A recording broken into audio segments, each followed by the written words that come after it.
Yan. Ako nga ako ng simpleng tool organizer. Parang tray na lang na patong-patong. Yan. Yung, kaysa naman sa masayang yung argon, pagpraktisan lang. Yan. Tingnan natin subukan mag-assemble habang practice. Yan. Si Realm Pro TIG Welding. Tapos nagpabricate na rin tayo ng bender. Para medyo malinis yung kanyang pagka-bend. Okay. Ang gamit natin, stick welding. Meron tayong argon tank. Para hindi masayang, natin nisubukang mag-assemble ng kahit ano-ano. So ayan, update ko na yan pag yan. So puputulin ko lang yung sa may gilid. Yan, apat po yan. So cutter po kasi yung ginamit nating pangmarka para manipis lang yung guhit.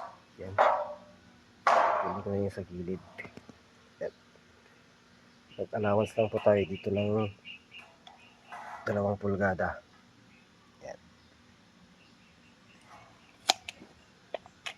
tuloy muna natin. Yan, subukan na natin yung ating bender.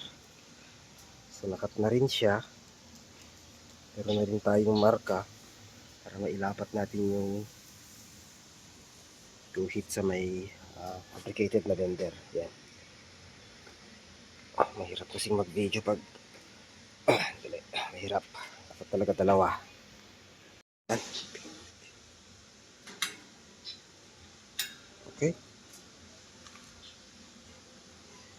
tatlong side na lang. Okay, medyo nakuha na rin natin yung technique na hindi ko magamit ng filler rod. Ang setup ko 86 amperes, tapos yung post gas naka 0 lang siya. Yan. Tapos yung gamit nating tungsten, yung pula, yung nasa dulo. Tapos medyo may talim ng konti.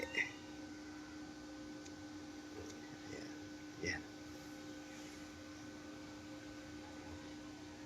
Full weld ko muna. Ayan, nakabuo na tayo ng apat na piraso. So magiging diskarte nito, tinanggal ko na kasi yung gloves ko kasi ano na, hindi naman na siya mainit. Yan, patong-patong na lang. Magiging bracket sa side, angle bar na lang kahit di uno. Tapos yung sa baba dito, yung pinakababa, lagyan na lang natin ng caster wheel o yung gulong, yung nagsuswivel. Yan, so apat na. Yan.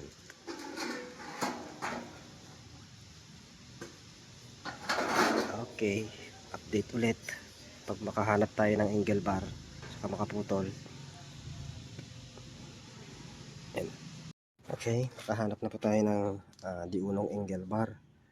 So ito yung magiging structure ng ating gagawing tool organizer, tool cabinet. Yan. So instead na gagamitan natin ng bolt, susubukan na lang natin siyang i-weld.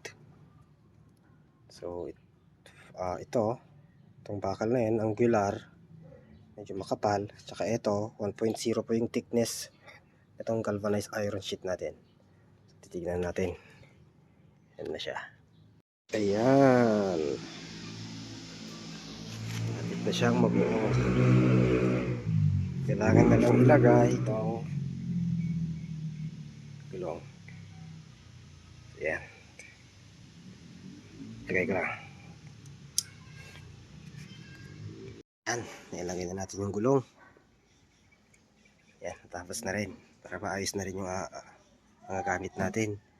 Konting tips at paalala lamang po, lalo na sa mga parehas kong mahilig mag DIY ng kanilang mga projects, especially kung magamit sa mga kagaya nito. Isa sa mga importanteng gamit at isa rin po ito sa mga delikadong gamit, Uwalihin po natin gumamit ng kagaya niyan, clear glasses o yung tinatawag na personal protective gears kagaya ng gloves, welding helmet, at kung ano-ano pa dyan. At syempre, tumawag na rin tayo ng gabay ng ating poong may kapal. Maraming salamat po. Magandang araw sa lahat.